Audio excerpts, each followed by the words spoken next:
Okay, so we're very excited to have a primetime version of MOPA with a longtime friend of MOPA, Kameryn Williams, who got their PhD from CUNY a couple years ago.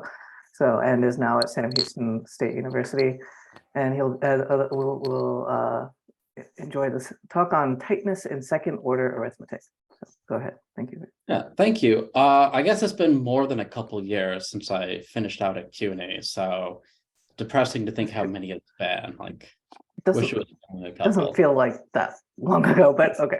Okay, I don't know. It's half a decade feels like a long time by now. So this is talking about some joint work with Alfredo Freire, who's in the audience as well. So I guess MOPA doesn't need to be told this, but the expectation I always have as a speaker, I'm allowed to interrupt the audience. So feel free to ask questions at any point rather than save them for the end. Okay.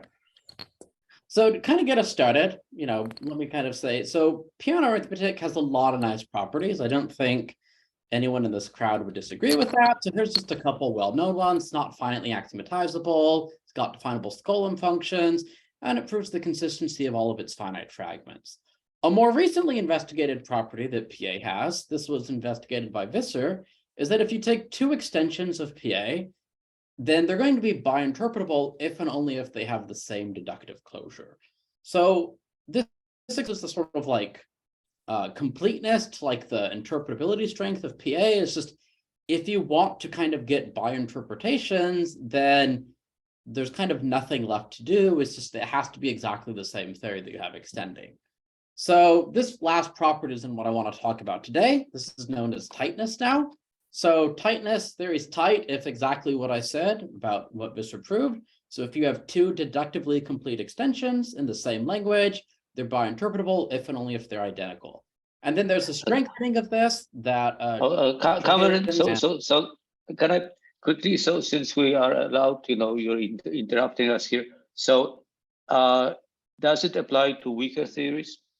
Well, I guess you will talk about all of that, but this result is about PA, or is it by some fragments as well? So that is a very good question. That is exactly what I'm going to talk about. So I will all right. So in a slide or two. I mute myself.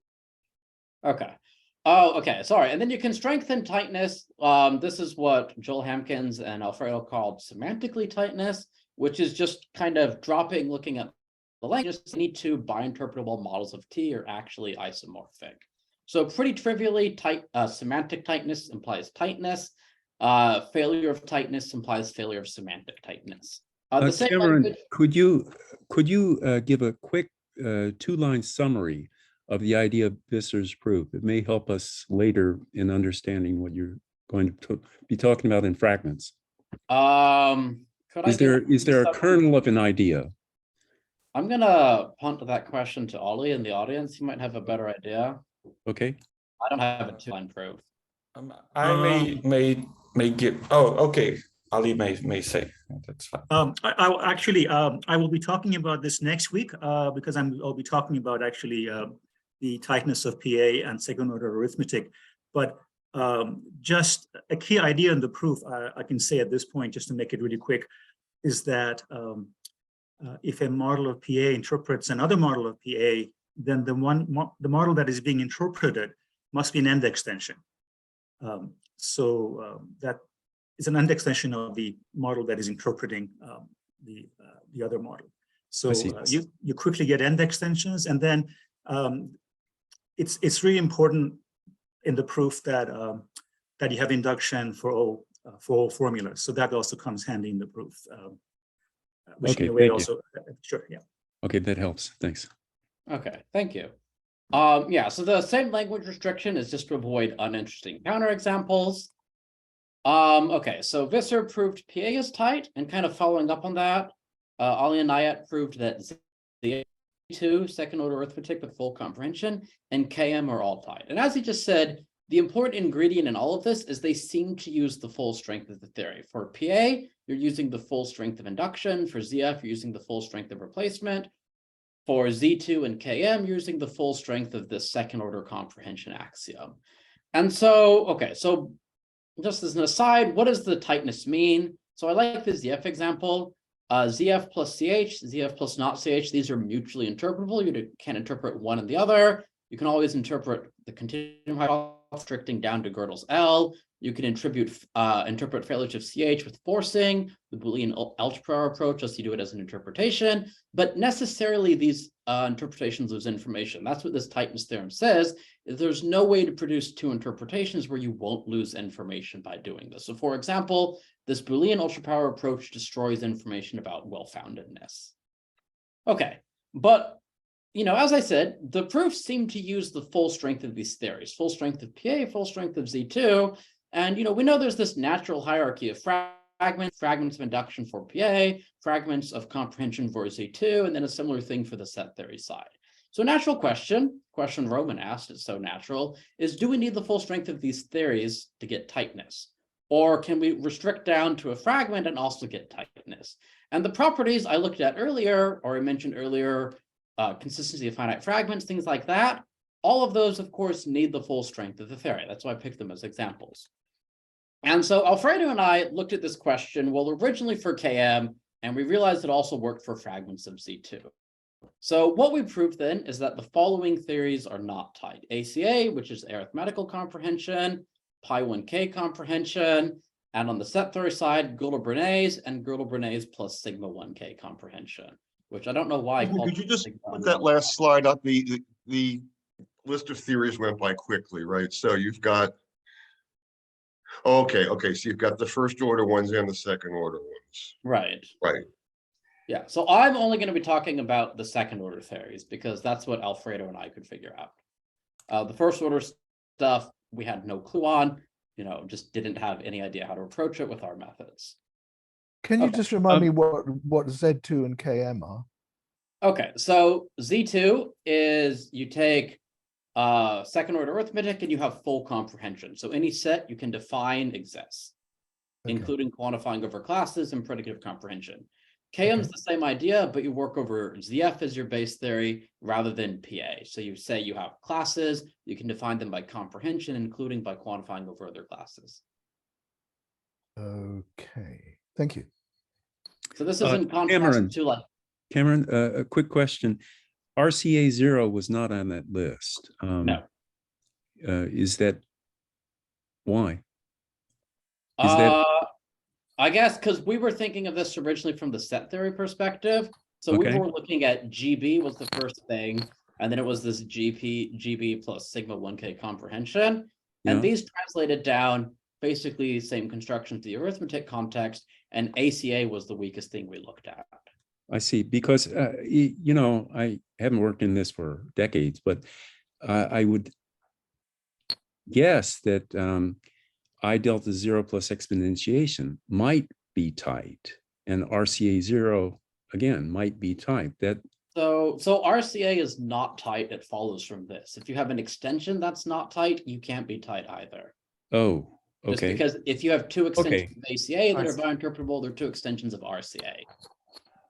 So going down is easy for this. Going up is why we need infinitely many. I see. So that applies to I delta 0 plus exponentiation. No, because that's in a different language. So I'll mention at the end that, I thought your fragments of PA, So we don't, Alfredo and I aren't proving anything about the fragments of PA. Oh, I see. In the second order context only. Okay, thank you. Yeah, so that doesn't if I may, the I delta 0 plus X one question. If I may comment something about the fragments of PA, that there is a correspondence between arithmetic and set theory, and Joe Hankins and I have proved that without replacement, you are not the theories are not tight, and without power set axiom, it's not tight also. So there are some results, but the full result with partial removal of these theories are still open. Okay, thank you. I should also mention, I was going to also mention on the last slide, but Ollie's been working on some related stuff, and he proved that these fragments of PA are not tight. So I think that would address your case with I delta 0 plus X. Okay. Yeah, so the constructions, sorry, was there another question? No, I just said thank you. Okay, sorry, I couldn't tell. So the constructions for the set theory case versus the arithmetic case, they turn out to be pretty similar. Sometimes constructions in one direction generalize to the other, sometimes they don't. In this case, everything generalized, which is kind of nice. So, usually when I try to generalize things from set theory to arithmetic, I find it doesn't work, but this was the case where it worked, so I was pretty happy. Okay, so to kind of warm up to proving this, semantic tightness is a stronger property than tightness, so failure of semantic tightness is weaker. So as a warm up to kind of show what our construction is, let's see why ACA is not semantically tight. What does semantic tightness mean? Remember, it means that you have any two bi-interpretable models have to be isomorphic. So if we just confine two non-isomorphic models of PA that are bi-interpretable but have different theories, well, if they have different theories, they're definitely not isomorphic. And so specifically, what we can see is if you take the minimum omega model of ACA, and you take a carefully chosen extension of this model by co-enforcing, these two models are bi-interpretable with each other. And so that's going to give us the desired failure of semantic tightness. Okay, so if we're going to talk about this minimum omega model, let me say what it is. So again, could you just put that one by quickly, that slide again? So the minimal omega model is. So I will be spending the next few slides explaining the second part, how we do that. This is just telling you what I'm planning to do for the next. Because it's co-enforcing in second order arithmetic, or you're going to explain what that means? I'll explain what that means. Okay.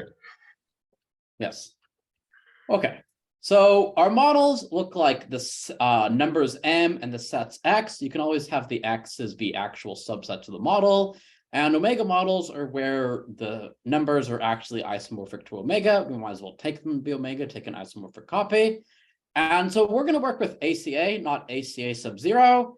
And so what do you have? You have the axioms of discretely ordered semi-rings. You have arithmetical comprehension, the arithmetical comprehension axiom. And dropping the 0 means you have induction in the full language. So we don't just have induction for arithmetical formulae, but induction for all formulae, second order, whatever. And okay, pretty easy to see any omega model is automatically going to satisfy full induction just because omega satisfies induction for any set, whether or not it's definable, no matter what you're looking at. So for omega models, distinction doesn't matter. This will come up when we look at non-omega models, the distinction. And it's pretty easy to identify the minimum omega model of ACA. So you need all the arithmetically definable sets. That's what arithmetic comprehension gives you. And it's pretty easy to see the arithmetically definable sets are closed into arithmetic comprehension. So if you just add those, you get an omega model of ACA. It's contained in every other omega model of ACA.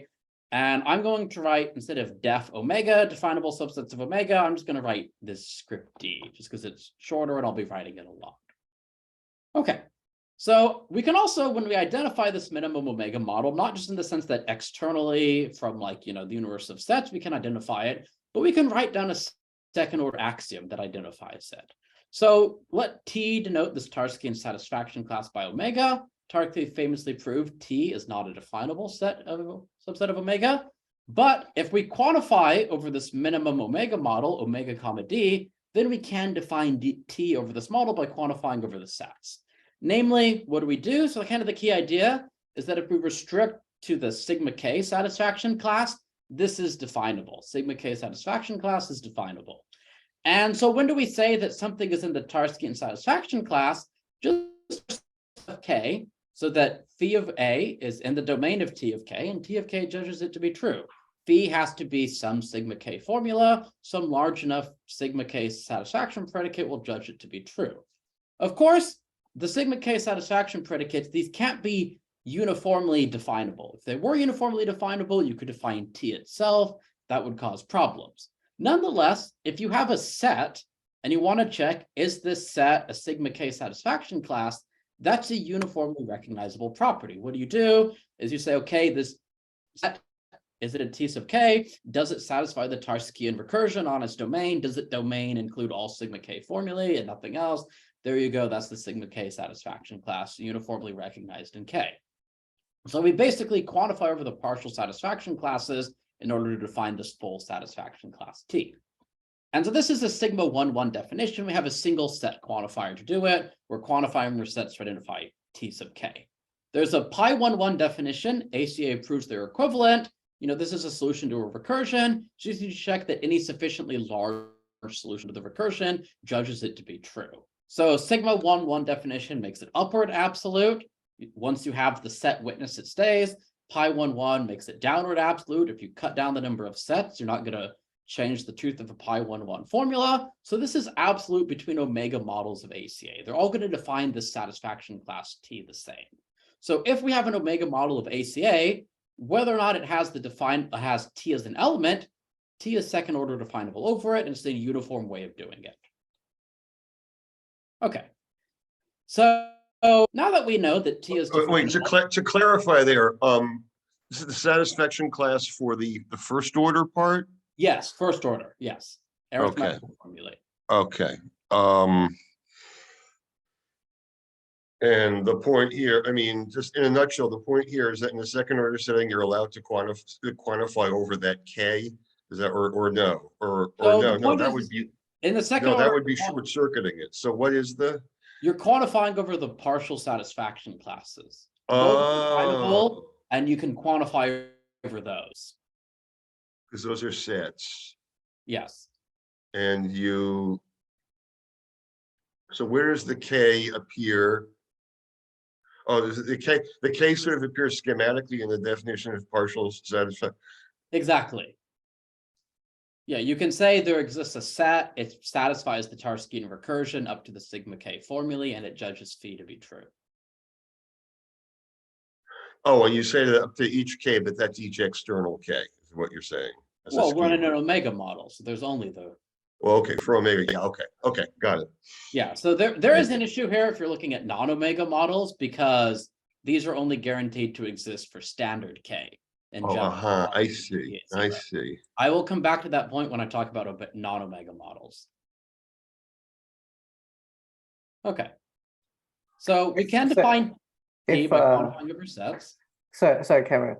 I guess you'll come back to this point, but just because you brought it up, if you do have a model of ACA with full induction, even if it's non-omega, can you do some sort of overspill and so I will come back to exactly that point. Okay. So, okay, the K for which you have a sigma K satisfaction class, that's an inductive set. Because if you have a sigma K, you can define the sigma K plus 1 satisfaction class. So if you have full induction, you have a sigma K for all K, sigma K satisfaction class for all K. Oh, okay, perfect. Yeah, so I'll come back to that point. That will be important. Okay, so now that we know how to define T, we can define the property of being arithmetically definable. You're arithmetically definable if there's a flood that defines you. And so you're really, looking for a formula. We really don't need this parameter A because omega is pointwise definable, but I threw it in because later on we'll be dealing with non-omega models. So the slices of this satisfaction class T give us the classes or the sets in D. So we can write down a single second order assertion that says every set is arithmetically definable. And the only omega model of ACA which is going to satisfy it is this minimum omega model consisting of only the arithmetically definable sets. So yeah, so it's a set of integers, but basically this shows that even though it's a higher order object, it's a third order object, a set of sets, we can still code it by a single set. So something like this T, if you have like say a model of full Z2, this is going to be an element. You're going to have a coded omega model of ACA. But even if you don't have it as an element, as long as you have an omega model of ACA, this is a definable property. And moreover, because we have this single set coding it, we get a canonical enumeration of the arithmetically definable classes. You just order them by the order of their smallest index. This is kind of silly. Each one is defined by a formula, so I'm just saying order them by the formulas. But if you think abstractly, you just have like a single set coding a set of sets. This same idea works to extract a canonical enumeration. You just order them by the smallest index in your code, which I'm calling T. Okay. And this relativizes, of course. So if you have truth relative to C, definability relative to C, then if you have an omega model of ACA with a set C, whether or not this C is arithmetically definable could be some really complicated real, zero sharp, whatever. Then over this omega model X, the truth predicate relative to C is definable, and so is the predicate of being definable relative to C. It's just the same definition relativized to C. And the point is, ACA is strong enough to prove that partial satisfaction classes exist. So, the sigma k satisfaction class relative to C exists, you do the same thing.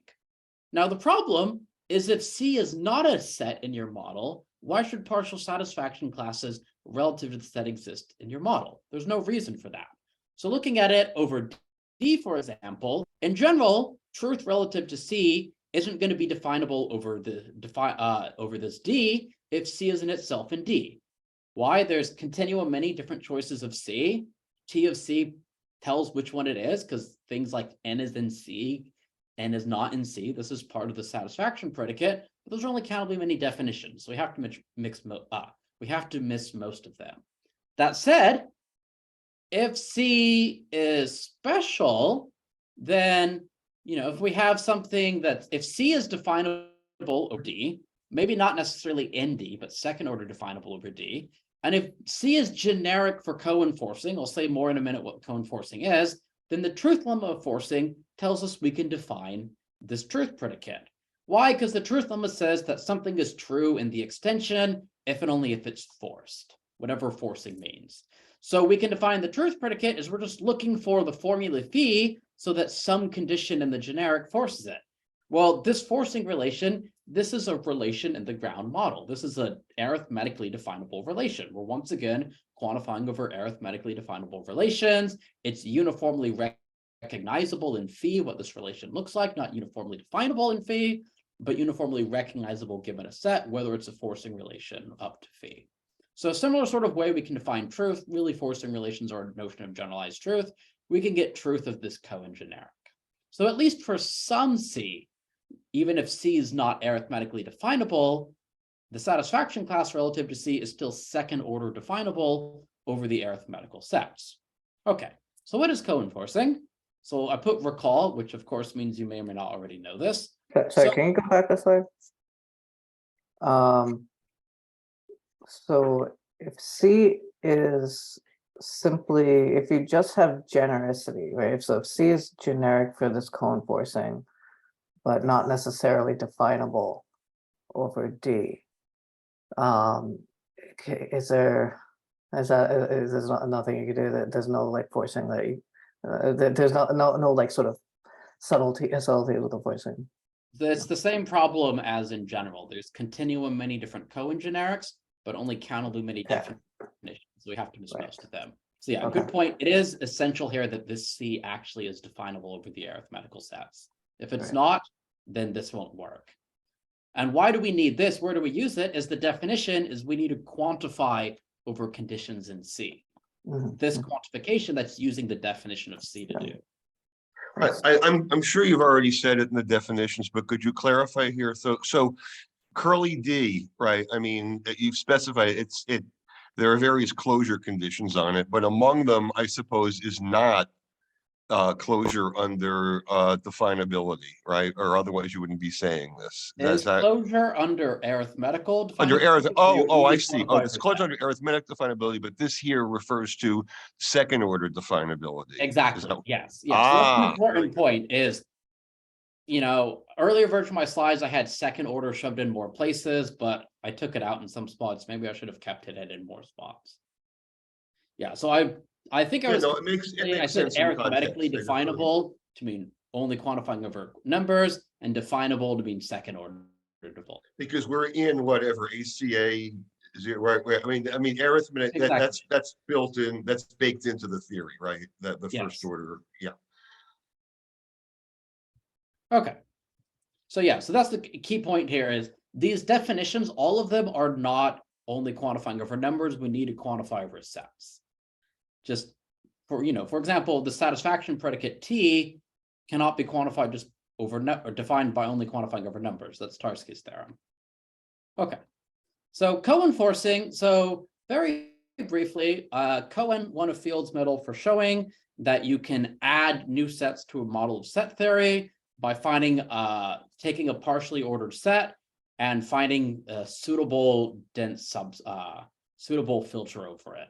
So co-enforcing, basic co-enforcing to add a Cohen real is you can think of it as just the infinite binary tree, fully branching, and you want to then kind of add a branch through this tree that isn't in your ground model. So a filter in this case is just a branch.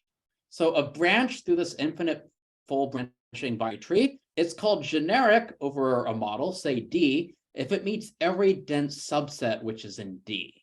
So genericity, it's meeting every dense subset. Think kind of like the topological notion of density. Okay, and basically if you have this generic, this property ensures that it has a nice theory. You can kind of describe what happens in the ground model, lots of good properties like that. So kind of, if you're learn forcing, one of the first things you learn is that if you have countably many dense sets to meet, you can always define a generic that meets all of them. And so that's what we're going to do. So because we have the definition of this satisfaction predicate T, we can extract from that a canonical enumeration of all the definable sets. So in particular, we can extract an enumeration of all the dense subsets of co-enforcing. And so we just follow the usual proof of this Razio-Sikorsky lemma that you have generics for meeting countably many. So you just start with the root of the tree, and at each stage, you're going to look at what you've built up to, and you want to extend this to meet the next dense set.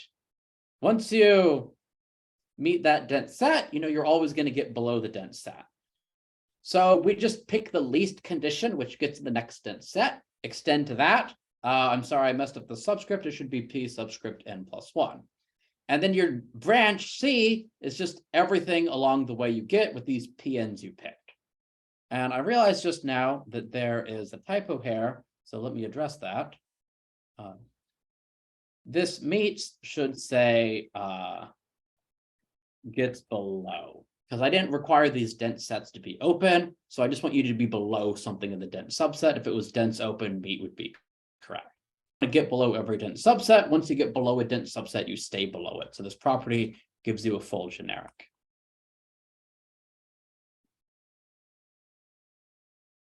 Okay. Oh no, that's not what I want to do. Okay, and so this C is definable over D. And why is because we use this satisfaction predicate T to define it. That was definable over it. And because we're using this, like the order on omega to pick these p's of n, we have this uniform definition of them. You just basically say anything that looks like you've made the definition up to stage n, you pick the least thing that gets in the next dense set. That's a uniform definition of these p's of n.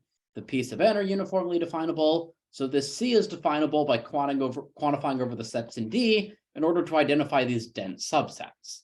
So second order definable here, of course, not first order definable. This was arithmetically definable. This C would already be one of the sets in D. Okay. So basically just the fact that we have Skolem functions for properties of the natural numbers gives us that we can canonically choose a Cohen generic. So usually, when you make this choice, there's lots of ways to extend. That's why you get continuum many different Cohen generics. But if we just use these Skolem functions to choose, we get a canonical choice. Okay. And in fact, any omega model of ACA is going to define this C the same way. Why? Because we're just using T, the same T defined the same way in all of them. All these models of ACA agree on what T is. They agree on the indices in T. They're going to pick the same enumeration of the dense sets in T. So they're all going to define this Cohen generic the same way. So, really is definable over ACA. Okay, so putting all this together, so let me just set U to be what you get when you close off under C by definability. So D and this extension by C, these are bi-interpretable, but they satisfy different extensions of ACA. They have different theories. Okay. Why does this extension satisfy ACA? That's just a general forcing fact. Forcing preserves arithmetical comprehension. Full induction is preserved because omega satisfies induction. So that just comes for free. And it's going to satisfy that there's a set which is not arithmetically definable, namely C. You can recognize something's not arithmetically definable. That's the second order property by quantifying over the satisfaction predicate. Okay. And so once you know that all these things are uniformly definable, it's pretty easy to build the interpretations. If you want to interpret the smaller model, just restrict the domain. You can do that because the domain is second order definable. To interpret the larger model, you need to be a little more creative. And there you can just do something like represent sets by their least index in the truth predicate. Can't represent them as actual sets. This may be a little difficult, but you can just use these indices for where they show up in the truth predicate in order to tell what's an element of what and so on. So you do a little bit of work and you're going to get a bi-interpretation out of this. And the bi-interpretation comes exactly because the truth predicate, the Cohen generic, the truth predicate relative to C, these are all uniformly definable across all omega models of ACA. So a little bit of work, you get this bi-interpretation. Okay, so this is how it works for omega models. That's showing that semantic tightness fails. We have two different models of ACA. They're bi-interpretable, but they're not isomorphic. We know they're not isomorphic because they satisfy different theories. If we want to get a failure of tightness, then tightness, remember, it's about theories. It says that a failure of tightness means you have two extensions of your theory that are different, deductively closure or different, but they're bi-interpretable. So if they're going to be bi-interpretable, we needed to work over every model of the theory. That includes non-omega models. So we need a construction that works uniformly, works over non-omega models in particular. And it's going to turn out that essentially the same construction I just did works. You just have to check a few details. So kind of to get us started, let me address the Tara's question from earlier. So if you have a model of full ACA, this is full induction, not just arithmetical induction, then you have a sigma k satisfaction class for every k on the model, including non-standard k. And why? It's because the collection of such k is inductive. Given a sigma k satisfaction class, you're going to find the sigma k plus 1 satisfaction class, but just one more quantifier out in front. So, you know, adding one more quantifier, that's an arithmetical property. ACA says you can define things arithmetically from sets you already have. So if such k is inductive, has to go all the way to the top. Once you have these, this gives you an inductive full satisfaction class. It's inductive, again, by the second order induction axiom. It's a full satisfaction class, meaning it judges the truth of all sigma k. And you're just taking the union of all these guys. ACA is strong enough to prove that two would-be satisfaction classes agree on their common domain. So all these sigma k satisfaction classes have to agree. And it's a general models of arithmetic fact that if you have an omega non-standard model with a full inductive set of the full set class, then it's recursively saturated. It realizes every computable type. So this is already putting restrictions on what our model M can look like. And you can also get that it satisfies the consistency of PA because this full satisfaction class is going to see that PA is consistent and it's inductive, so M is going to realize it as well. Okay. On the other hand, you know, famous theorem about models of arithmetic is that if you have a countable recursively saturated model of PA, then not only does it admit one full satisfaction class, it admits continuum many different full satisfaction classes. So once we get to non-standard formulae, truth doesn't have to be absolute. So there's no way to expect that all models of ACA with the same M, same numbers, are going to define this satisfaction predicate the same. You could imagine these could come from wildly different models of set theory that think very different things are true about the natural numbers just by cutting down to what they think the arithmetically definable sets are. They're going to have different truth for the non-standard part. Nonetheless, we do have some level of absoluteness. And the level of absoluteness we get is that two M models with the same numbers M, if they agree on what the sigma k satisfaction classes are, they define T the same. This is kind of trivial. T is just the union of the sigma k satisfaction classes. And for example, this will happen if one of these is a forcing extension of the other. That's the case we care about. And so really what we're getting out of this is we don't have a minimum model of ACA over M because we have all these different possible inductive full satisfaction classes we could be looking at. But if you take any model of ACA, it has a minimum omega submodel. So there's a submodel that agrees on what omega is. What you're doing is you're taking your model of ACA and you're cutting down to what it thinks is arithmetically definable. Cutting down to what it thinks is arithmetically definable, it's going to agree with a smaller model. It's going to be a model of ACA because all these things are definable. And it's going to be the smallest submodel you get out of that. Okay. So it's like a relative form of this notion of a minimum omega model. You just have to restrict below one model to get it. Okay. And so the union of the sigma k satisfaction classes, I'm going to call it T again. We're going to think of it like the quote unquote satisfaction class for a model. This is definable. D is going to consist of the slices of T, the sets that it codes. So D is like this set of sets. given by the single code T. And because this T is definable, we can, over ACA, we can write down a second order axiom expressing that every set is definable. And by definable here, I mean arithmetically definable. Every set is arithmetical, every set is in this T. And again, we're using full induction to know we go all the way through the sigma Ks, all the Ks, not just cutting off at some cut. Okay. And, maybe skipping over a few minor details here, but co-enforcing, you can show that it works just in, say, ACA not. So it works over omega non-standard models. And once again, you can construct a Cohen generic. You're just, again, meeting a set at a time, dense set at a time. And again, we're using full induction. Full induction guarantees when we construct these P sub n, this construction goes up to any non-standard n. Because if we can go up to n for the construction, we can go up to n plus 1. So the set of such n we can go up to is inductive. By full induction has to be all the way to the top. Okay, so our construction goes all the way to the top by full induction. So we can define C, exact same definition as before, just kind of in this more formal setting. We can write a second order axiom which expresses C exists and every set is definable, arithmetically definable from C. Writing down this axiom explicitly is kind of tedious. It's a, not very fun exercise for the reader. Okay. And now that we have this, you can do kind of the same construction to get bi-interpretability with these theories. So let D be the theory ACA plus every set is arithmetically definable. U is ACA plus we have this Cohen generic C defined like above, and every set is arithmetically definable from C. And these two theories are bi-interpretable, and so consequently, ACA is not tight. ACA is not tight, so its subtheory ACA sub 0 is not tight. Get that for free. I should say there is something to be done here to show that this co-enforcing preserves full induction, but because everything is definable, it's going to preserve full induction because it's just all definable, and we already had induction for every property, second order or first order. So just again, we're using this induction over and over to make this work. It was kind of the realization we had was you do the construction for omega models and you want it to work for non-omega models, and this strong induction axiom just makes it go through. It's kind of nice. Okay, so that gives us that ACA is not tight.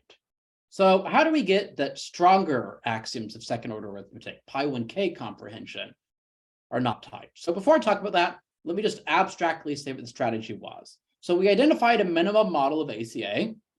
We found an axiom, second order, to characterize this model. We defined second orderly, a canonical Cohen generic over this model. That gives us a definable choice for an extension. The minimum model and its canonical extension are bi-interpretable. And it turns out the construction machinery works even over omega non-standard models. So what's the strategy to prove that pi1k comprehension isn't tight? We're going to do basically the same thing. Of course, we're going to have a different notion of minimum model, but pretty much the rest of it is the same. Okay. So if I'm going to talk about this, then I need to say a little bit about these stronger theories of second order arithmetic.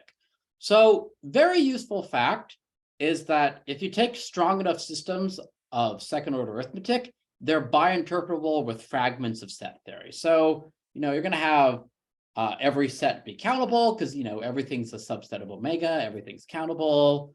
So you're not going to have power set, of course. That's why the minus is there, minus power set. But you get these nice bi-interpretations with set theories. And at least for me, as a set theorist, I find these easier to work with. So if you take Z2 plus the AC schema, it's a choice schema for sets. This is bi-interpretable with full ZFC minus plus every set is countable. If you drop the AC schema, that corresponds to dropping collection from the set theory side. This AC schema really could be called a collection schema. If you restrict the levels of what makes it a schema here? Collection? No, choice. Oh, because it's about, okay, yeah, good question. So you're saying if you have for every number, you can definably associate a set, then you can pick a single set that codes a choice for every number. So it's really more like it's not just the statement of the actual choice for sets. It's sort of like it's got a bit of replacement in it somehow. Yeah, it's Or- basically like AC for third order objects that are you can recognize. Like about index collections. What Yeah, you said. so it's Yeah. like I don't like the name AC, but this is pretty standard in arithmetic. Yeah, I all think of right. it as a collection. Yeah, so it's a little, it's okay, fine. Yeah, but yeah, so that's what it's doing. It's I mean, basically yeah, it's essentially third order. collection in this context, is what It you're is saying. collection. It's what I call. It's what I think of it as. Yeah, and I like collection because I think with the divine interpretation, it becomes collection in the divine interpretation. Let's just call it collection. Okay. Let's see. Yeah. So if you restrict levels of comprehension, that corresponds to restricting separation on the set theory side. There is this obnoxious mismatch in the indices. When you move over to the set theory side, the index drops by 1. You lose 1 quantifier. And this is because of the well-known fact that being well-founded is pi11 universal. So it's this annoying little mismatch, but it is what it is. So one direction of this biointerpretation is pretty simple. If you have a model of set theory, how do you get a model of second-order arithmetic? You just only look at omega and its subsets. That's a model of second-order arithmetic. And then you just check that when you do this, you interpret the correct, you get the correct axioms. The other direction is based off this old idea going back to Peter Axel and Daniel Scott independently, which is if you take a set and you look at the membership relation below it, every set is uniquely determined by the isomorphism class of the membership relation below it. This is Mostovsky's beta theorem, Clapp's theorem. And so this idea then lets you kind of code sets as like trees of what the membership below them looks like. You can say two sets are equal if their trees are isomorphic. You can define an appropriate membership relation between the trees. You can show this satisfies nice properties. And a key observation, which to the best of my knowledge is due to Steve Simpson, is that if you go down to just ATR0, arithmetical transfinite recursion, that suffices to carry out the interpretation, because all these things you're constructing between these well-founded trees, you can construct them by transfinite recursion. It's transfinite recursion an arithmetical property, so ATR proves you can do it. So you don't need like full Z2 plus whatever to do this construction, just ATR0 suffices. ATR0, of course, is weaker than pi11 comprehension, so it's going to show up for everything we need. Couldn't do this in ACA, not quite strong enough, but we had that other argument for ACA. Okay. So how do we get minimum models of these strong subsystems of second order arithmetic? It's just a theorem. They do not have minimum omega models. You can always find a strictly smaller model that's also an omega model, but you do have minimum beta models. So a beta model is a model that's correct about which of its relations are well-founded. So here's a counterexample. Harrison has this really nice theorem. He constructs computable linear orders that are ill-founded, but have no hyperarithmetical descending sequence, infinite descending sequence. So as a corollary of this, the hyperarithmetical sets cannot form a beta model because they have these objects, these computable linear orders. They think these are well-founded. Externally, we can see they're not well-founded. On the other hand, what you get if you do have a beta model, any beta model of arithmetic is going to be bi-interpretable with the transitive model of set theory. Your beta model is correct about what relations are well-founded. That includes being correct about which one of these trees coding sets are well-founded. So when you do this construction bi-interpretation, the sets there are well-founded. You have a well-founded model of set theory. Mostovsky collapses it down to a transitive set. Okay, so you get beta models of arithmetic correspond to transitive models of set theory. And just as an aside, if you're a beta model of arithmetic, you automatically satisfy ATR, and so you're strong enough to carry out this construction. Okay, and so on the set theory side, Gödel furnished us with this really nice model to look at, the constructible universe, this kind of minimal building up of sets at each stage. And this minimal building up of sets gives us minimum models of set theory. So famous example is the Cohen-Shepardson minimum model of ZFC. It's the smallest transitive model that satisfies all the axioms of ZFC. But you also get this for fragments of ZFC, ZFC minus power set, fragments of ZFC minus power set, things like that. And an important thing about L is L has a definable global well order. We can use a definable global well order to make canonical choices. Canonical choices are nice when we're trying to define things. And if you have minimum transitive models of these set theories that give you a beta model of arithmetic by this interpretation, minimum transitive model of set theory corresponds to a minimum beta model of second order arithmetic. So we can just kind of lean heavily on the set theory and get minimum beta models of all these theories. So what do the minimum beta models of these theories look like? So they're going to arise is we're going to look at a level of constructible universe. Constructible universe is ordered by ordinals. L sub alpha is the alpha level. You're building up more and more, iterating this definability construction. And we're going to look, of course, we're looking at models of arithmetic. So we're not going to have all of L alpha. We're just going to have the reals in L alpha. So for example, for pi11 comprehension, the minimum beta model of pi11 comprehension is the reals that are in the supreme and L omega omega ck, the supremum of the first omega many admissible ordinals. Okay. For higher orders of comprehension, you can get a slightly different characterization. So we're looking for the smallest ordinal alpha, so that L alpha satisfies pi k minus 1. I wrote comprehension. I meant to write separation. I'm talking on the set theory side. We can build subsets that are pi k minus 1 definable. That's separation.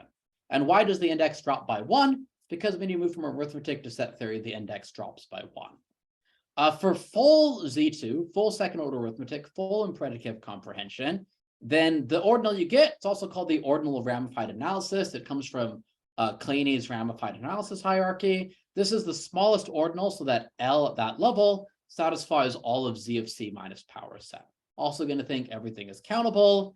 And all of these minimum beta models, they're bi-interpretable with their full level of L. So even though you're only looking at the reals, the subsets of omega, these subsets of omega contain these trees, which are isomorphic to the membership relation beneath these higher order sets. And so you can kind of reconstruct the whole thing from that.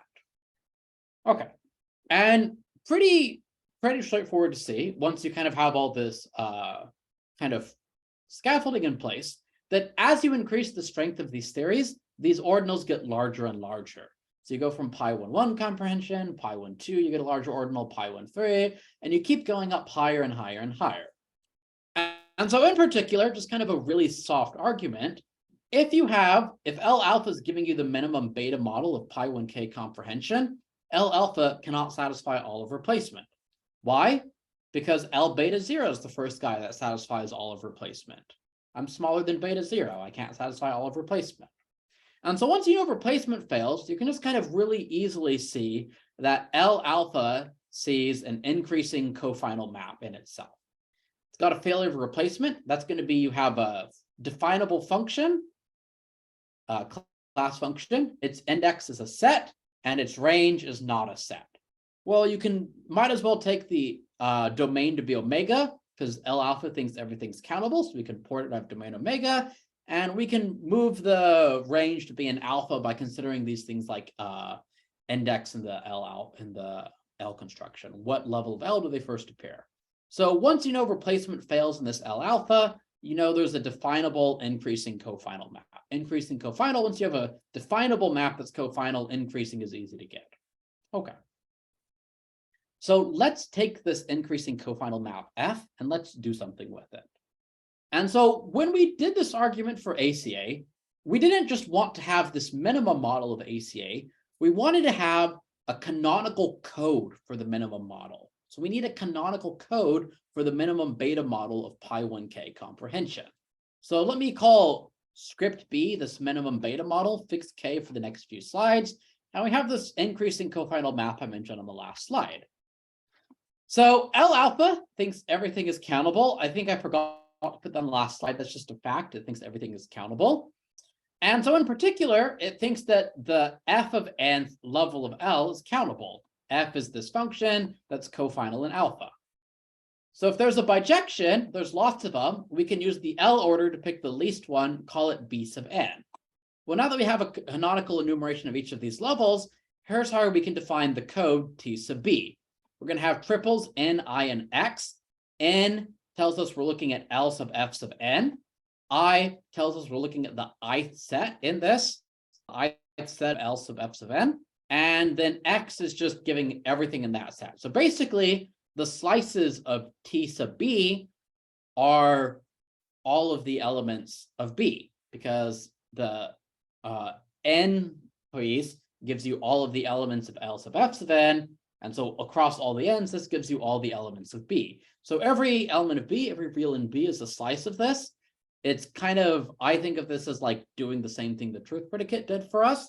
And it's definable. I just defined it. There's the definition. We kept making canonical choices using the L order. We use this canonical bijection. So everything is nicely definable, not just using like the axiom of choice abstractly.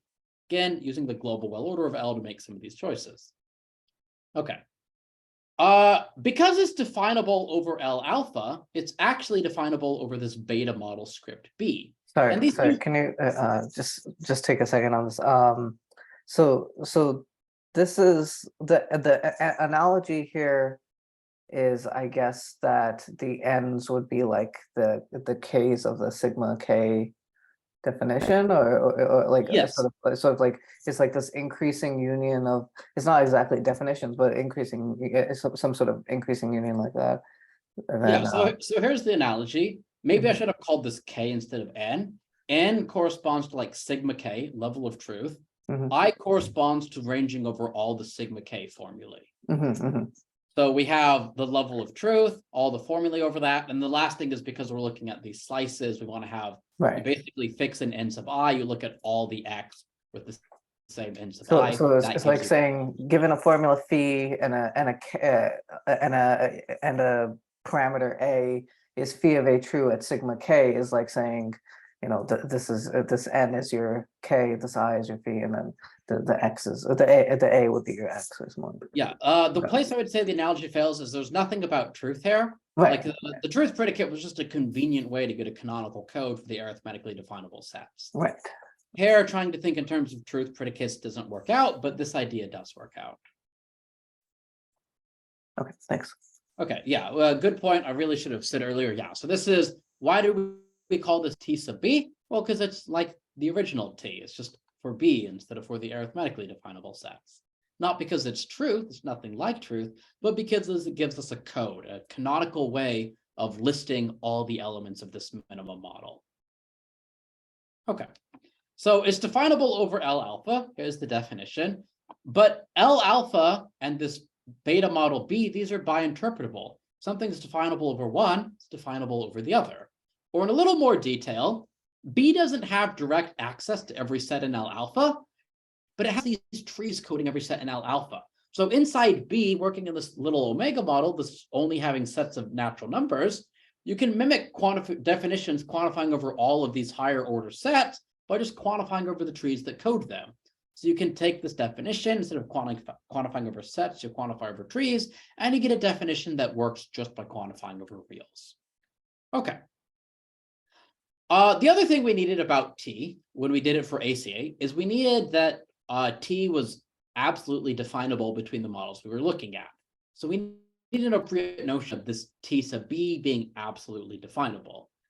And so if you have a beta model that extends B, let's call it an outer model if this larger model Y doesn't have any new order types for a well order. I call these outer models because these correspond to outer models of the L alpha. All of these guys, if you just do this by interpretability process, you look at what are the sets in this Y, those are coded in this Y, those are going to form an outer model of L alpha. It's a larger model of set theory, but it's got the same ordinals. Why do they have the same ordinals? Because they're the same order types of well orders. That's what an ordinal really is. Okay. And the claim then is that this code T sub B is uniformly definable across all outer models. And the reason for this is because L is absolute. This is, you know, important theorem of Gödel when you build L, is that if you define L in any outer model, you get the same thing. So if you take an outer model of B, maybe let me draw this. So here we have our little L alpha. If we take an outer model, we're just kind of not making it any taller, just making it any wider. If we take this outer model, what does this outer model think is the constructible universe? It thinks is the constructible universe as far up as it can build, which is L alpha. So if this larger thing, let me call it U, L alpha is what U thinks the constructible universe is. So we relativize all our definitions down to the constructible universe that's defining them over L alpha, because these guys being outer models all think that L alpha is the constructible universe, they're all going to define this T sub B the same. They all define the code the same. If you built up taller, maybe things would go differently. If you had a non-beta model, things could go wrong. But as long as you're only looking at outer models of this B, everything works out. Okay, so in particular, these outer models include co-enforcing extensions of this B.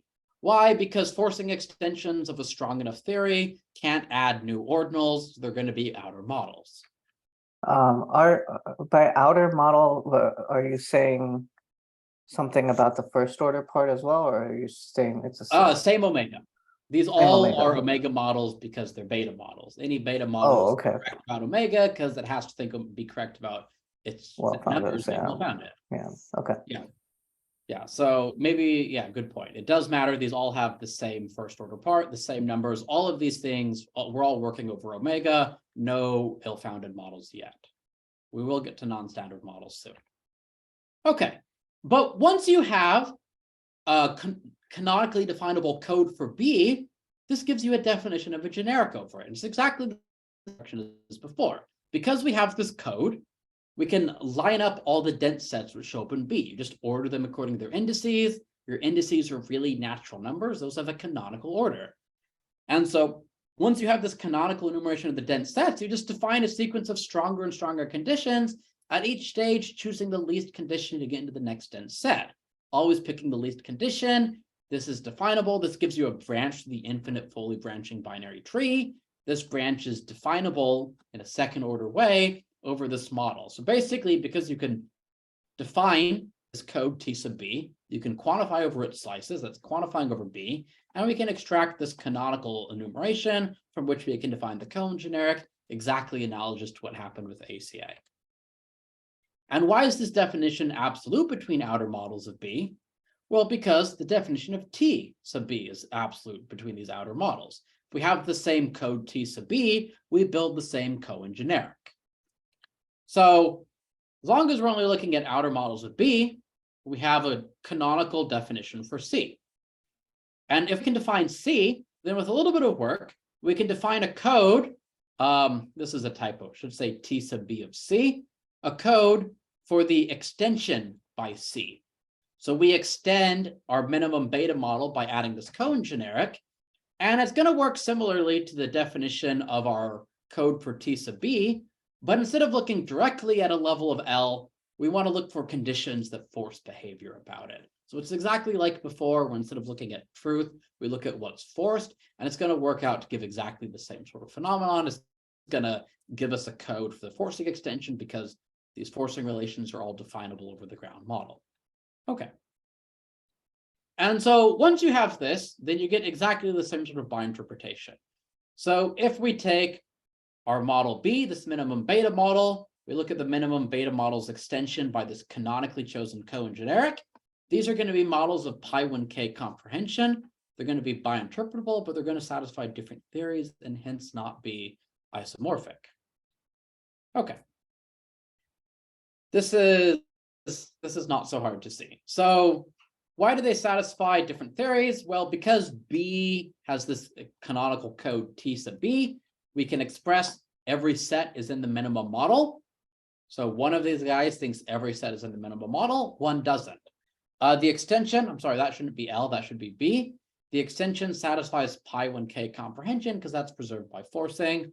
And you can interpret the smaller model and the larger one by cutting down. You can move upwards by the same sort of trick as before, representing sets by their index in the order. Okay. So really all the hard work was in figuring out how to get this canonical code. Once you had that, it worked out fine. Same ideas with ACA, really the same strategy. So if we want tightness, or non-tightness rather, then we need a construction that works uniformly. So not just over this particular beta model or minimum beta model, but get kind of a formal setting that works. And it's again following the same sort of strategy. We write down an axiom expressing I'm the minimum model. This comes from a possibly ill-founded level of the constructible universe. We define a canonical cone generic. And again, full induction is used to ensure that all these constructions go all the way through the model's omega. So most of this is the same idea as before, just like we did with ACA, but there's one sticking point. Specifically, it's this first guy that's the problem. So why is this a problem? Why do we have to do more? Well, how did I define this original code T sub B?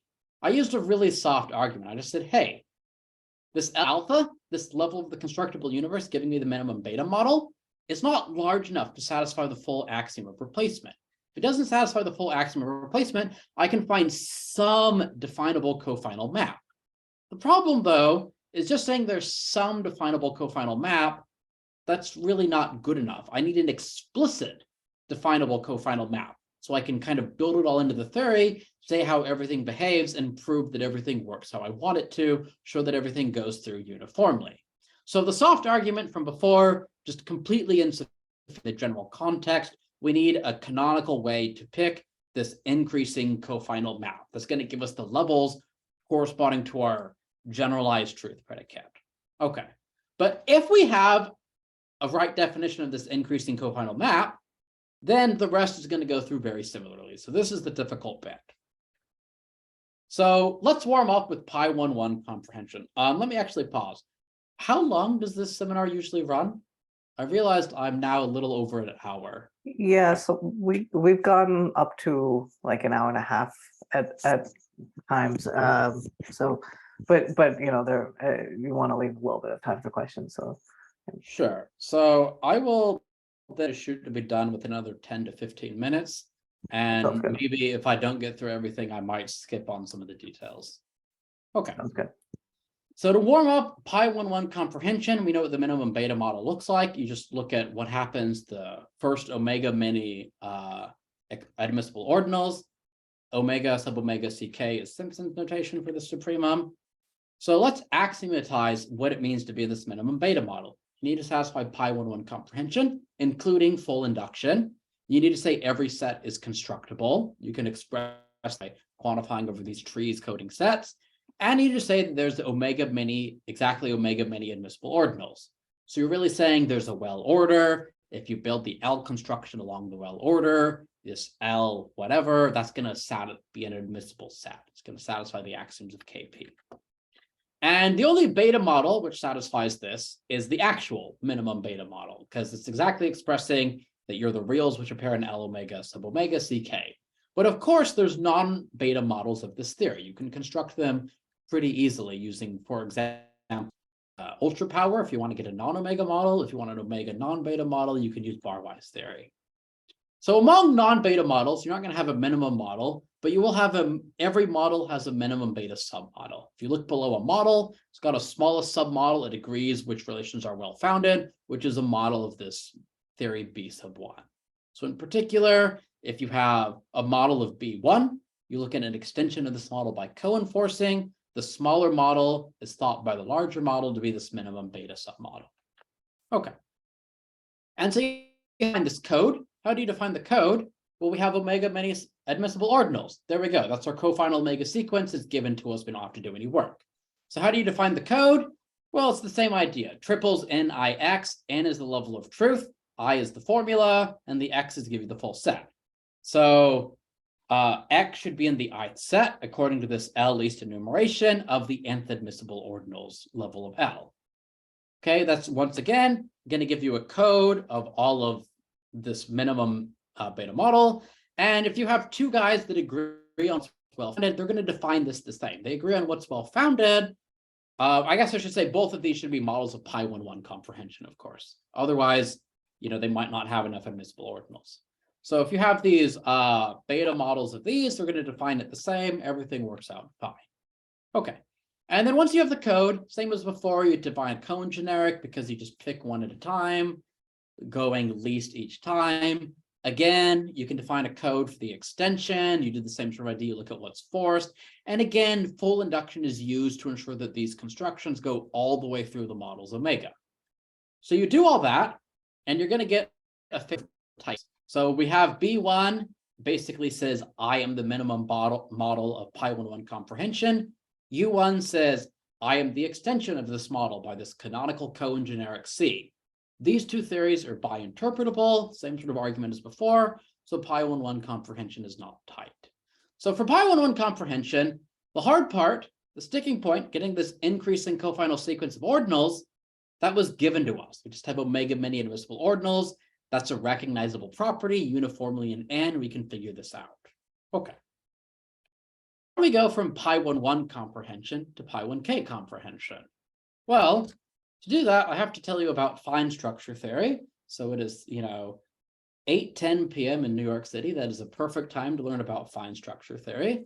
So really briefly, Jensen was doing combinatorics in Gödel's universe L, and he needed to really understand how partial levels of elementarity behaved, like L alpha being elementary and some larger L beta. And he invented this just whole beautiful area of set theory to understand this. So an important theorem from this, one we're going to use, is Jensen's sigma L uniformization theorem. If you have a limit ordinal alpha, then you have a sigma L definable over the cell alpha Skolem function for your sigma L thing. So you can uniformize sigma L properties with a function that picks out witnesses for everything that happens. That's a Skolem function. And I should remark, you get a definition that works for any limit level like this. So if you look at his proof carefully, it's the same thing that works. Okay. So using this uniformization theorem, if you know a little bit of fine structure theory, you can give fine structural characterizations of these minimum beta models. So these, for example, Simpson mentions in an aside in his book. For example, the minimum beta model of pi 1k comprehension is you look for the ordinal alpha, which is the smallest ordinal whose sigma k minus 1 projecta, whatever that means, is bigger than omega. So I don't want to... What? Oh, silly question. It's possible I missed this on the slide. Is there some reason why you use that curly L as an index there rather than sigma k? I mean, it's presumably to be because it's the off by one thing with set theory versus. It's precisely that shift due to the. Yeah, I tried to keep it separately because I'm trying to use k to mean the level. Oh, okay. So I didn't want to write k minus 1 everywhere. And this is about that increment of 1 because of well-foundedness. Exactly. Right? Yeah. I had it in k earlier and it confused me, so I changed it to L. Okay. And so where did we want? So we wanted a nicer way of kind of defining this set, which codes all the reals in a level of L alpha. So let's take the first level of L, which satisfies sigma little L replacement. So over this L alpha, we can define a code for all of the reals in L alpha. So this T sub B is going to be exactly like before. And again, what you need to get a code is you need to define an increasing cofinal sequence of ordinals. I forgot to put the word increasing in here. It should be increasing. I guess that's probably not strictly necessary. It's going to be increasing. But how do we do this? Is once we have such a sequence, we do the same construction as before. You look at the nth guy in the sequence, you look at the ith real according to the least enumeration, and you put those in. So where do we get the sequence from? Is we define it inductively. Given alpha sub n, what's the next guy in the sequence? Well, it's the smallest ordinal, which is closed under the Skolem function we get from uniformization. And so we can make this definition, we can keep going up, and the supremum of this is going to be exactly L sub alpha. Why? Because grabbing all these witnesses, that's going to give us witnesses to every sigma L property. That's going to give us a sigma L elementary substructure by Tarski-Vought. And you can argue that because it's sufficiently elementary, it's got to satisfy the same level of replacement. Well, this means the supremum satisfies sigma L replacement. So by leastness of alpha, the supremum has to be alpha. So the sequence really is cofinal. Get the cofinal sequence, you can define the code. Okay. So all of this can be done formally. It doesn't just work over omega model, doesn't just work over beta models, doesn't just work over real. So if we take an appropriate fragment of ZFC minus, so you want sigma L replacement, separation, and foundation, that level, then you get sigma L uniformization kind of for what this model thinks is L. So if you take ZFC minus L plus every set is constructible, so it looks like this L itself, then it's going to get these uniform Skolem functions. And so once you can do this, you can kind of go through and carry out everything formally. what does the theory B sub k identifying minimum beta model look like? It says pi1k comprehension with full construction. Every set is constructible. And you want to say, I'm the smallest model that gives you a model. I put pi1k comprehension. I meant to say replacement here. Okay. Simpson has what he calls a probably well-known fact that he couldn't hunt down a citation for, which is that the fragment of the choice scheme comes along for free if every set is constructible. So we actually do get that the set theory by interpretable with B sub k does satisfy the correct level of ZFC minus. Going to be k minus 1, we go down by 1, but the AC schema is translating to the replacement schema 1 level down. Okay, and of course it thinks V equals L because every set is constructible, and it's going to think every set is countable. So we can write down a theory that kind of characterizes this minimum beta model, but we can work with non-beta models or even non-omega models of this B sub k. So we get a formal definition of this code, same as before, but we work formally. And again, full induction is what tells us the sequence goes all the way through the model's omega. Relativizing this definition to L, we get a uniform definition between BK and its outer models, between a model of BK and its forcing extensions. So we get the correct level of uniformity in the definition. And now we just do the same construction. You define the canonical cone generic by picking the least choice as you go along. The code for the cone generic is definable over this minimum model. All this is absolute between a model of B sub k and its forcing extensions. And so then if you just let U sub k be the theory saying, I am the extension of this model of B sub k by this canonical cone C. If you let U sub k say that, then these two are going to be bi-interpretable. You can again build up the same sort of construction to get one inside the other. Okay, so basically Jensen came to the rescue and gave us a way to define this increasing cofine omega sequence. That was kind of the missing piece. Okay, so really quickly before I close out, so Alfredo and I were originally interested in second order set theory or class theory.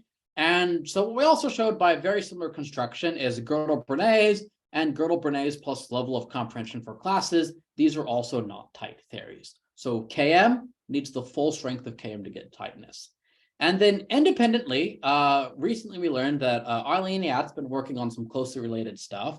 And so what he proved, and I believe this is what he's talking about in this seminar shortly, is that if you take a finitely axiomatized subtheory of PA, ZF, Z2, or KF, so these four foundational theories that are all tight, that no finitely axiomatized subtheory of these is tight. So you get, similar sorts of results to what we've been looking at. Thank you very much for spending your evening, or I suppose it's probably morning in New Zealand. It's morning, yes. It's, It's morning here in England. It's my lunchtime. All right, let's all thank you. So thank you, Kameryn. Thank you, Kameryn. Yeah. Thank you, Cameron. Is Ali talking about stuff related to this next week? Yes, this is true. So Ali will be speaking next week on tightness, essentially these results, and he'll actually be, it's a two-part talk, so he'll be speaking for the next 2 weeks. At this wonderfully civilized hour that we are meeting today? Unfortunately not. But the recording will be available on YouTube, so it will be a few hours earlier so it'll be starting about 6 hours earlier than this. So I apologize for the time difference. Well, yes, I mean, in a good cause, yes, actually.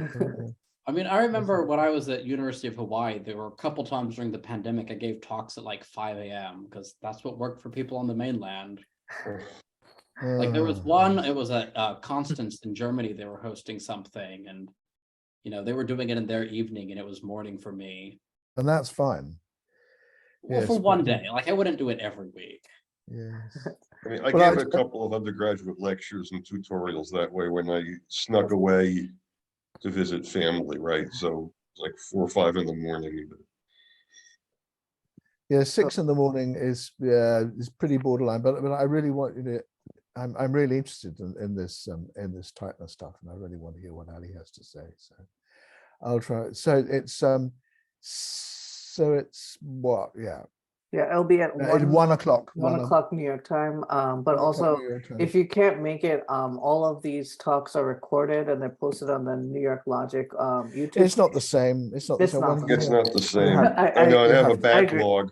You I have missed to the do first that. one in the series. I agree, but if you happen to miss it and you want to catch up, you're You welcome can to. always pause the YouTube video to ask your question. If you ask the right question, you might get an answer. You The mean right- you ask it from Siri? So, I should. Kameryn, before we go, I mean, it's not, there's a little question I asked you in the chat. I mean, it may I be didn't. silly. Yeah, no, I mean, just not to answer it, but if you can find it, I mean, just to look, well, I mean, it was sort of a, Okay. it was, there was something in your definition about well-foundedness being absolute. It just reminded me of a Oh, question I see. I You had, lead to a but math. I don't know if it's related. So at your leisure. Oh, hi, there you are. Okay, so yeah, I at just your- clicked on this and I have upvoted this question already. So, you looked so at I've it once. seen it. Oh, It's okay. 2 years old. I might not have. I don't know. I'll look at it again. Okay, yeah, because I don't know. I had a why am I forgetting his name? I'll remember his name afterwards. Someone who didn't comment on it, but in a separate email with him, whatever, he was suggesting that there was a particular, one of these weird models of Matthias maybe was but whatever. But I mean, I never went into that with him, but possibly if this is of interest to you, I'll dig that out. And I mean, briefly I don't looking know. at I it, don't know why. it looks like an I mean, interesting I'll question. remember the fellow's name in a minute because he had a very elaborate answer to my linked question on this. But yeah, you can whatever. But that's again about the failure of replacement, but in particular failure of replacement simultaneous with foundation, right? And as I mean, all hell can break loose when those two are missing, as Thomas and I were discovering last summer. Yeah, So that's right. No.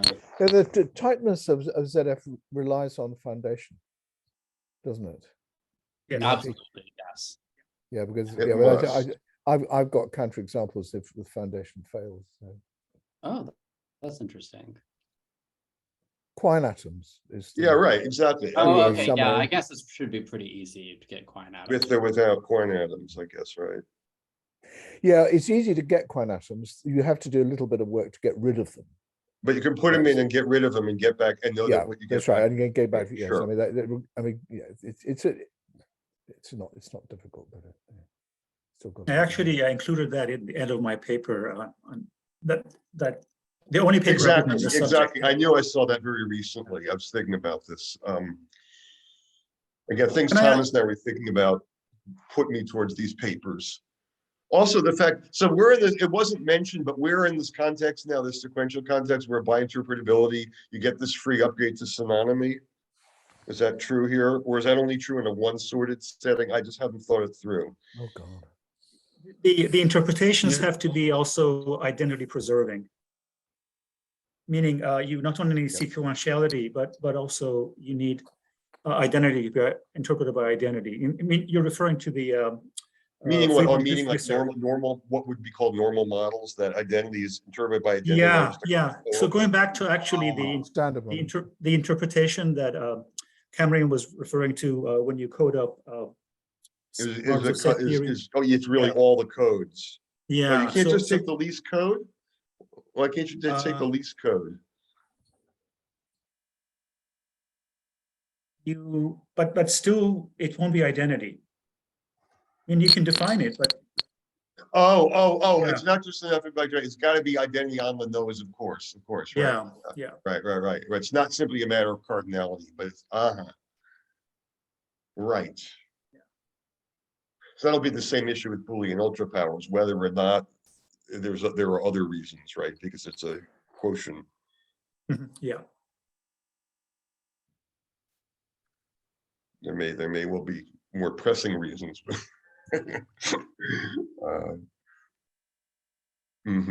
So there were I had a plenty of question questions. from- Sorry, okay, go ahead. I Sorry, was gonna I open had up I had a quick question, and then once everybody's finished with questions, I had also a historical comment. The quick question is, I was very impressed with the machinery that has been used in the talk. It's quite remarkable, you know, just quite powerful stuff. And I'm wondering, to understand the references or to be able to track it of the machinery that you're using, besides Simpson's book that maybe has I think it's clear I was most using of that them. a bit. Yeah. Do you also need Veblen's constructibility or some such thing? Yeah, so Simpson has a few remarks about how Jensen's stuff relates, but he doesn't give any details. Yeah, So, that's you know, he just like says in like a comment somewhere that, you know, fine structure theory gives you these alternative characterizations of these minimum beta models, and he gives this characterization, but he doesn't prove it. He doesn't give any of the definitions because this takes a lot of time to set up. so here's my Yes. question. Like the description you gave of the minimum model of minimum beta model of pi 1,1 comprehension. If Yes. besides quoting Simpson, is there a write-up of that? For the pi 1,1 comprehension, I just got that from Simpson. Okay. So So he- that one he does, I believe, prove in some level of detail. Probably Barwise's book with a little bit of work would also get it for pi 1,1 comprehension. Okay. Yeah, probably from Barwise's. Yeah. Yeah, for In the a way, fine structure stuff, we were Jensen's original 72 paper. Yeah. It's actually pretty good. Is what we were leaning on. Okay. There's also the Handbook of Set Theory has a chapter by, I think, Schindler and Zeeman on fine structure theory that's pretty good. The problem, the language. you know, they're concerned about like looking towards intermodal theory, which is a very different context. So I don't know of any source that's like fine structure theory for models of arithmetic. That's a bit niche of a use for it. Yeah, it's probably not in existence right now. Maybe you'll write one. Eventually. Thank you. That was my question. I'll wait until other questions are posed. Are there other questions?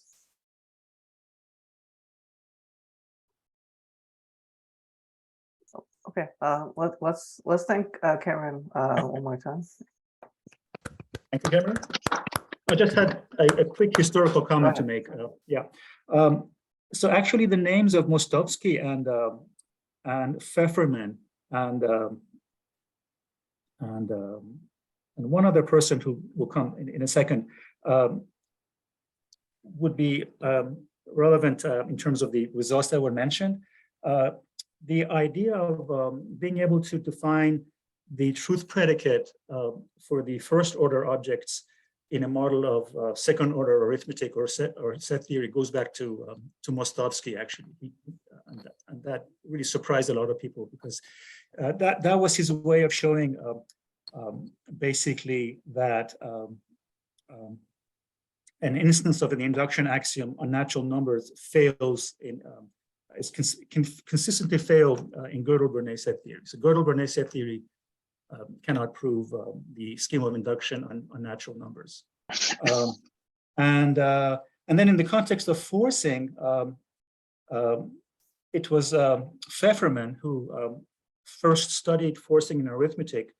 And as you know, Pfefferman was at Stanford at the same time that Cohen was at Stanford. In particular, in his paper, it's in Fundamental Mathematical in the early 1960s, one of the key ideas in the paper early on is that if you have the truth predicate for arithmetic, from it you can define a generic, which is a key idea that was used early in the talk that came handy. And another connection with Mostovsky is that actually it was Mostovsky and Gödel in unpublished work who figured out the relationship between coding sets, basically coding set theory using subsets of natural numbers. So it was much before Scott and. Oh, okay. I didn't realize it was before that. So that's good to know. Yeah, so basically, apparently 1950s Warsaw, and also 60s, but maybe even up to mid 70s. But see, Warsaw is a place to be to study second order arithmetic and beta models, and so a lot of this I had to find out on my own when I was a graduate student. Like wishing, had I been born earlier and been in Warsaw. Oh, I just remembered. The fact that also you cannot define, you can define an arithmetical generic from the truth predicate for natural numbers, but not vice versa. The not vice versa is due to Addison, that given a generic, a Cohen generic, you cannot define a truth predicate from it. And it's kind of a very neat argument. And that ends my historical comment. Can I ask you a question about your first historical comment? I mean, this is going to go, this is some sort of infinite regress here, right? But